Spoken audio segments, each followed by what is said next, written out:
na waxu élection locale 2027 daal dina dikkaat ca yëf ya ba tax na sa Ousmane Sonko lànk ne lépp li nga xamante ne ay mbirum dàkkal la élection yooyu nangul yëf yi neen nañ jël lépp daal koy teg ci suuf ñu daal teewlu extrait bi dikkaat laataa ñuy yaatal yëf yi.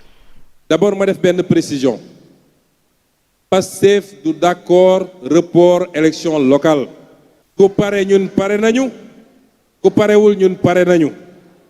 te ma fàttali ni fii au Sénégal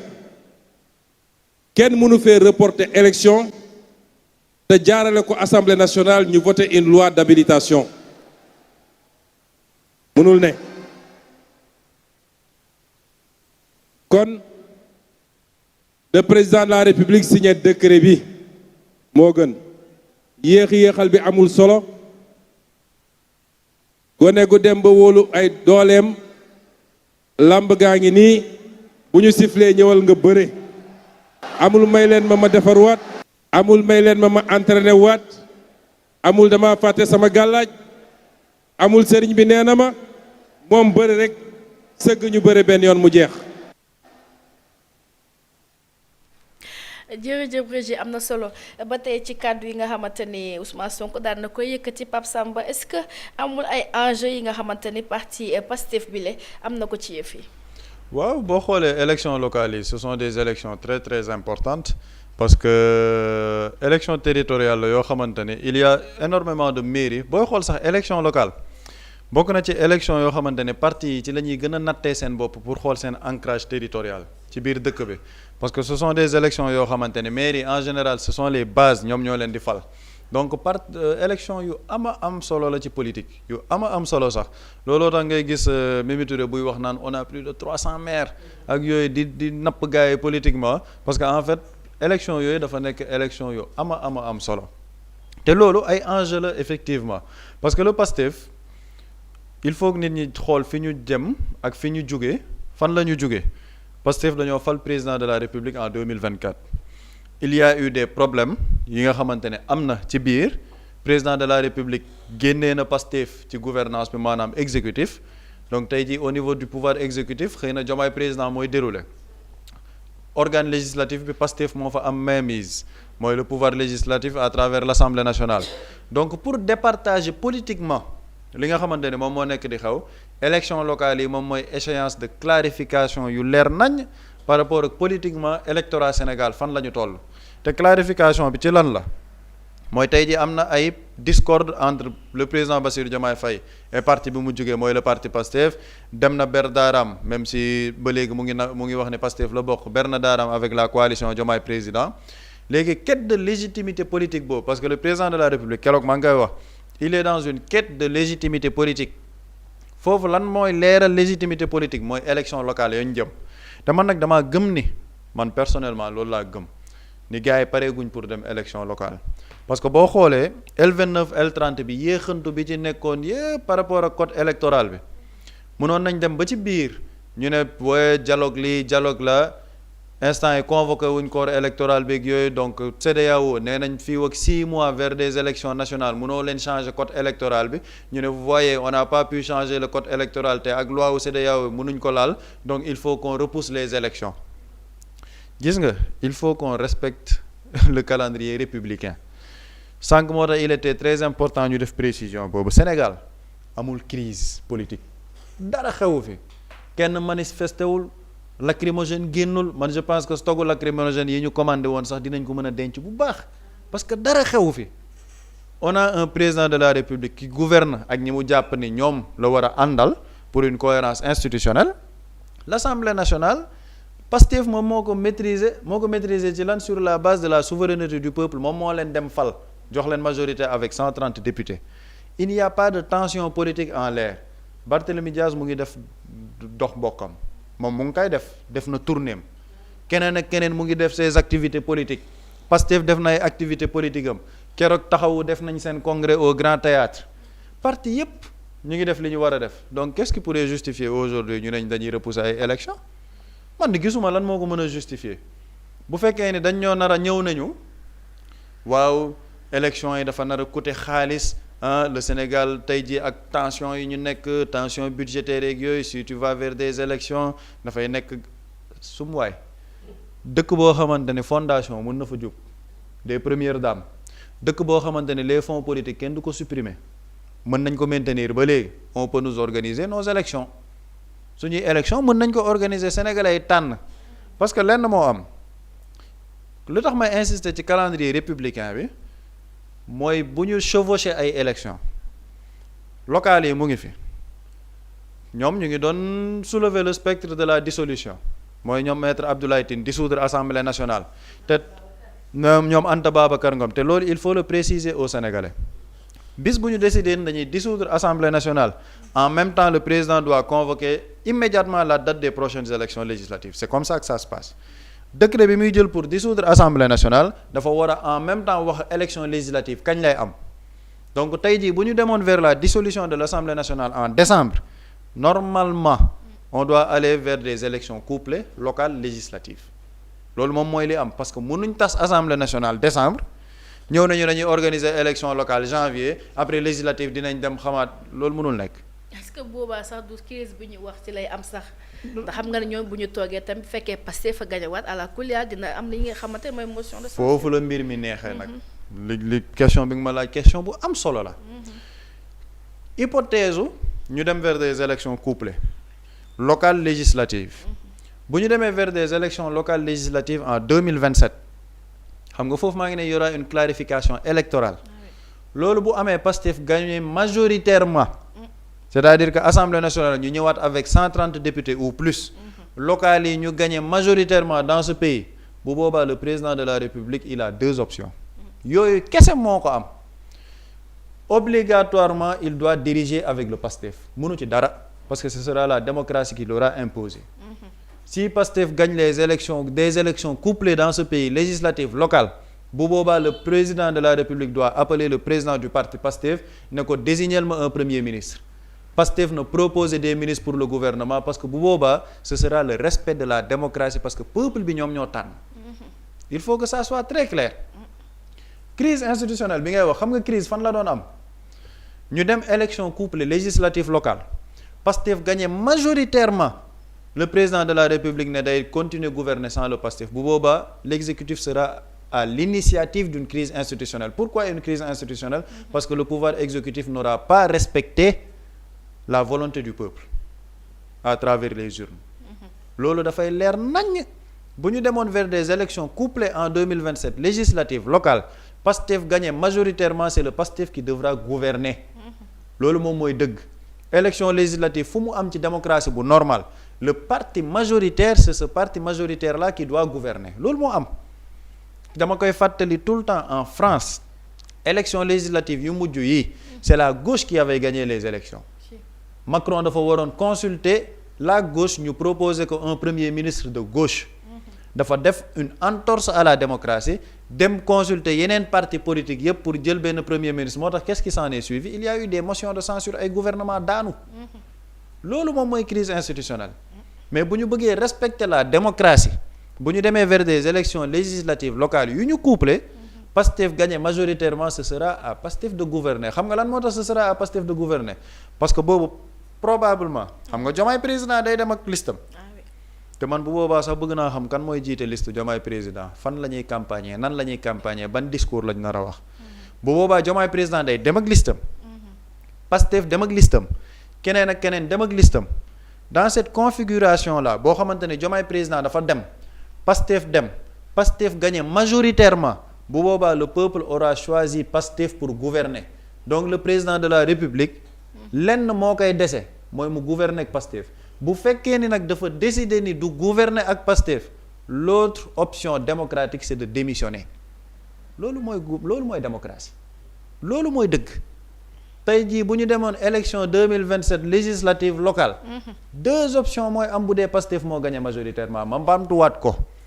bu Diomaye président demee Pastef dem Pastef gagné majoritairement le peuple aura choisi Pastef pour gouverner le président de la République s'il respecte la démocratie ñaar képp moo koy dese boobaa gouverner avec le Pastef et respecter le résultat des urnes bu dee dafa ne gouvernement ak Pastef beneen résultat moo ci am mooy mu démissionner ne le peuple a choisi manifestement le peuple n'est pas d'accord avec ma ligne je démissionne ñu dem vers les élections présidentielles anticipées loolu mooy les règles démocratiques donc pour li tax ma koy leeral mooy pour gars yi waajal yenn campagne médiatique yi ñu nar a tëj parce que ñoom dañuy bañ ku leen ko wax campagne médiatique yi ñu nar a teg yépp pour tey jii bu ñu nee dañuy dissoudre assemblée nationale moo tax Sonko politiquement il est très très rusé politiquement Sonko est très mature gis nga ba ñu ko dàqee ñu yóbbu ko assemblée nationale xam nga lan la ñu doon jaay nit ñi avec les rentiers de la tension là mooy ñoom doyen Alioune Tine ak yooyu dem ci médias yi naan lii ce sont des risques de blocage institutionnel il y aura un chaos institutionnel parce que lan dañoo yaakaaroon ne Pastef day ñëw gouvernement bu ñëw ñu daaneel mais ils ont été très responsables en disant qu'il n'y a pas de motion de censure lu baax ñu jàllale lu baaxul conformément au programme qu'on a vendu aux Sénégalais au bloc ça c'est de la responsabilité vis-à-vis du peuple sénégalais qui avait voté pour un programme donc seen campagne médiatique bu ñu demoon bay tas assemblée dañu naan waaw gis ngeen l'assemblée ne donne pas tous les leviers à l'exécutif pour pouvoir gouverner donc il faut que ñu delluwaat ci sénégalais très bien nañ delluwaat ci sénégalais mais bis bu ñu delluwaatee ci sénégalais avec des élections couplées sénégalais tànnaat majoritairement pour le PASTEF au détriment de Diomaye président soit le président gouverne avec PASTEF parce que ce sera le résultat de la démocratie soit il démissionne gis ni il n'a pas la légitimité politique bëggul gouverner ak Pastef boo bëggul gouverner ak Pastef tu ne peux pas gouverner sans le Pastef si le Pastef gagne des élections couplées mënul nekk démocratiquement donc soit tu gouvernes avec le Pastef soit tu démissionnes loolu moom mooy les deux options que la démocratie va lui offrir en 2027 bu dee dañoo dem vers des élections couplées loolu mooy li nga xamante ne moom moo mën a nekk te loolu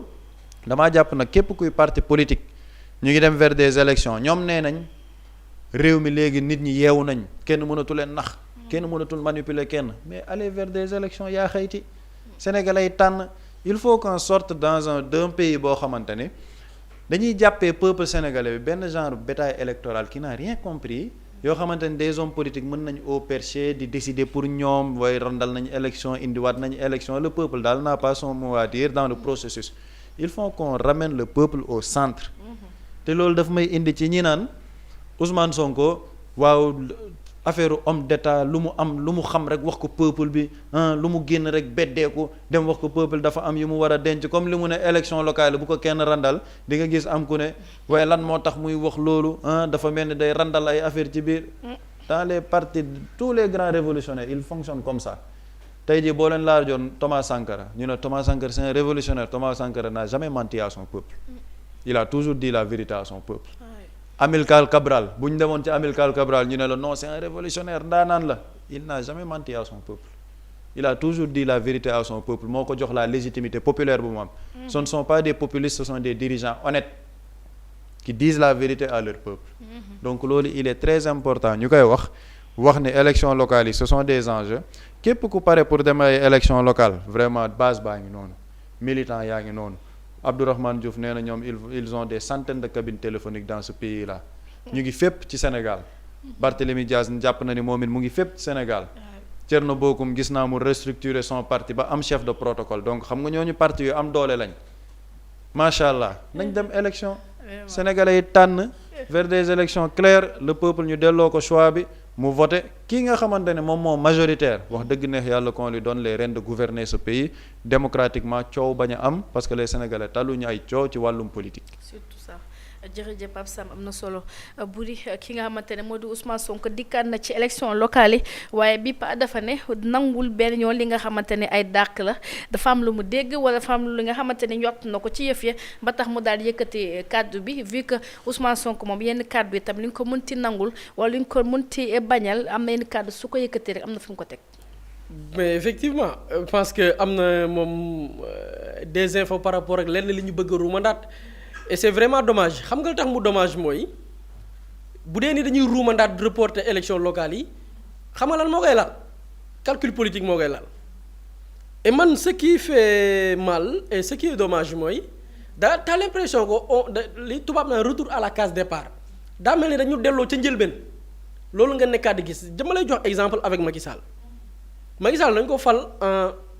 2012 je pense que 2014 la ñu dem ci ay élections locales bi mu demee ci ay élections locales je pense que li mu am ci ay maires yi taxu koo bari normalement bi ñu demee waroon nañ am élection parce que dem nañ élection locale en 2014 ñu fal ay maires ñu war a dem élection yeneen élection locale seen mandat 5 ans la 2019 imaginez 2019 ba 2022 la ñuy soog a demaat élection locale c'est-à-dire élection locale yu 2022 yi Sénégalais yi fàttaliku yi ñu fal ay maire 2019 la ñu ko waroon organiser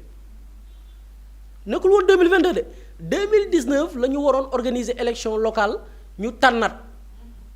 ñu nekk di ko reporter lan moo ko ci lan la base report yi parce que calcul politique moo ko laloon préparation Macky Sall boo xoolee après 2019 boobu noonu Macky Sall dafa nekkoon ci campagne yu transhumance yi bu ngeen fàttalikoo 2019 la transhumance yi gën a bari fekk boobu dafa nekkoon di gete yan maire lay xëcc yan responsable yi bokkoon APR ñooy gaaw rallié wu pour que moom mu créer ses après bu ngeen fàttalikoo ci Idrissa Seck transhumé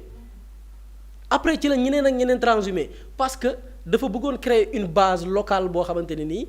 dafay samp ay maire am ba pare fexe ba ñu ci bari transhumé muy soog a organiser élection yi donc 2022 élection yu 2019 la woon mais lépp lan moo ko lal calcul politique maintenant qu'en est-il des Sénégalais gox-goxaat yi ñoom est-ce que dañuy toog di xaar war a tabb ñi leen doy toog parce que un président dafa nekk ci ay calcul politique tardeel gox ya y a des quartiers yoo xamante nii seen koñ dañoo doyaloon ci mais da nga jël comme peut-être falaa dëkk falaa dëkkoon boog mun naa fa ñëwee wax même si je me réclame toujours Thiaroye yi wax mais Thiaroye Gare amoon nañ maire boo xamante nii Thiaroye yëpp dañoo bëggoon ne kii nañ ko fi jëlee Thiaroye mënuñoo fexe ba jëlee fi kooku parce que Macky Sall moo téye élection yi 2019 waa Thiaroye ne kii nañ ko fi jëlee bëgguma tudd dërëm waaye waa Thiaroye xam nañ ko ñu bari ci juddoo Thiaroye sax mosuñu ko teg bët xamuñu ko Thiaroye ne élection du ñëw ñu jëlee fi kii Macky Sall téye élection yi 2019 2020 2021 ba 2022 alors que waa gox ba ci boppam waa Thiaroye nee na kii élection la ñuy xaar pour jëlee ko fa doyal nañ ci moom Macky Sall téye ko fa pire qu'est-ce qu'il a fait même personne bi waa Thiaroye doyaloon ci moom bi Macky Sall di demaatee Benno Bokk Yaakaar moom lañ tànnaat pour mu jiitaat waa Thiaroye changé ko fa jëlee ko fa kon nga gis loolu la lay jàngal waa Thiaroye ñoom sonnoon nañ ci maire bi bëgg nañ fa jëlee maire bi parce que jàpp nañ ni liggéeyul Macky Sall téye ko fa rek pour ay calcul politique report 2020 2021 ba 2020 te pourtant élection bi mu ñëwee effectivement waa gox ba dañoo sonn ci kii jëlee ko fa cela veut dire quoi tey élection yi war a am 2027 y a des maires yoo xam ni seen askan fi mu ne nii may wax ak yow doyal nañ ci ñoom bëggatuñu jiite leen tardeel nañ dëkk ba amuñu programme amuñu vision léegi ñu bëgg a téye askan wi bu dee ni 2027 du am ñu bëgg a téyewaat askan wi ñu continuer waat di wëy ak ay maires illégitimes il faut le dire illégitimes parce que c'est des maires yoo xam ne seen mandat jeex na c'est-à-dire que est-ce que pour des calculs politiques askan wi am maire yoo xam ne liggéeyuñ mais pour des calculs politiques ñu bëgg a reporter ay élections askan yi di am ay maires yoo xamante ni c'est des maires qui ne sont pas légitimes man je pense qu'il faut respecter les Sénégalais. mais bu est-ce que kii nga xamante ne moo di njiitu réew mi Bassirou Diomaye Faye mu am na temps fu mu toll ni def ay calculs politiques vu que 2029 bokkul ci yëf ya daanaka 2027 2028 moo ko dese. bon 2002 parce que boo xoolee dans la stratégie de la coalition Diomaye xam nga le président amul base politique léegi comme que amul base politique ñiy rallier boo xoolee la priorité c'était des maires moo waraloon bi ñu turee ne am nañ 200 maires. dans 300 ah. 300 maires la moom laa ngi naan 200 la am nañ 300 maires. parce que la stratégie politique mooy président bi amul base politique. nañu fexe ba maire yi constituer li nga xam ne mooy bastion électoral bi ci la par exemple Cheikh Issa Sall li tax mu transhumé c'est ça dañ jàpp ni am na doole Mbour nañ ko jël tànn ko en fait c'est ça l'objectif et man j'en suis sûr et certain que am na ci ay maires yoo xam ne tey bu ñu bëggoon tey rejoindre le camp présidentiel mais ils seront les bienvenus parce que ay maires la ñuy wër pour mën a créer une base pour le président. nga gis tamit le président même ñi mu doon ciblé biir Pastef mais da ngay xool configuration bi ba ci tey ñi gedd seen parti dem topp leneen li président daf leen choisir selon des zones très stratégiques Kër Massar Bawol avec Moussa Balla Fofana Kër Massar Marie Angélique Diouf dans le sud Bignona Yankhoba Diémé dans le nord Ibrahima Sy Tambacounda même si bokkul Pastef nu mu tuddati Alpha Thiam c'est ça pour conquérir la zone orientale donc le président mi ngi ci ay calcul politique yu extraordinaire ah Fadilou Keïta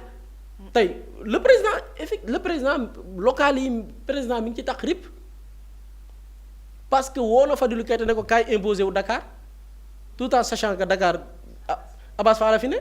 kon président mi ngi ci ay calcul politique yu intense léegi ñun est-ce que ay calcul politique nag wax dëgg fa yàlla nag war na tax nag suñu gox-goxaat yi nga xam ni am nañ fa ay maires yoo xam ne nii soit liggéeyuñu ñu ne da leen fay bàyyi ñuy exercer un mandat illégitime c'est-à-dire que Sénégal gis nga bu ñu génnee calcul politique rek dëkk bi avancé dama fa doon wax benn jour bi ma ne am ko ma ne non yow li nga bëgg dafa yomb nga ne président du politique man la pourtant waxuma ko de président moo ne du politique man waxuma loolu de wax dëgg yàlla waxuma président du politique président moo ne bu ñu ko falee président de la république daf ko fal mu def weer mu def déclaration à la nation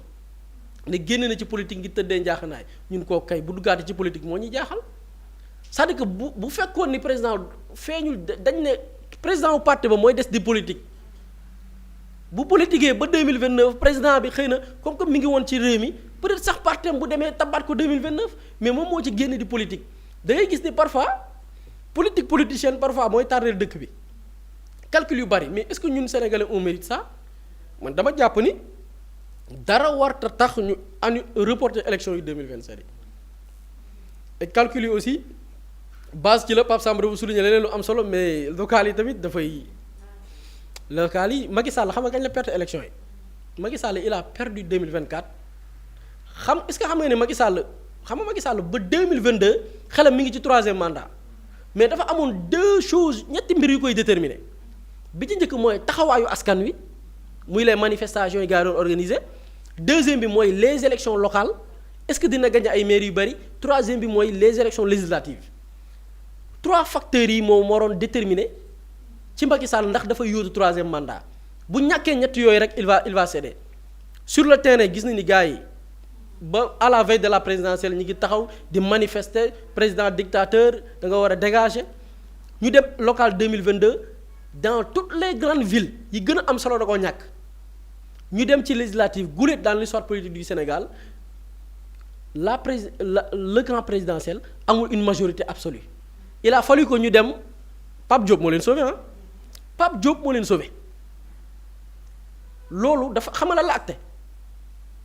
la fin du mandat Macky Sall 2022 la perte réew mi la xam ni c'est fini lan moo ci desoon kan moo mooy remplacer foofu nag la nekk woon ci calculu kan moo mën a remplacer ndax du ñu tëj ci kaso bi ndax nañu wut candidat bu ñu favorable ci la nekkoon ci ay calcul Sonko moom il va falloir le liquider ci la nekkoon nag ci loolu pour préparer après ci la voté loi d'amnistie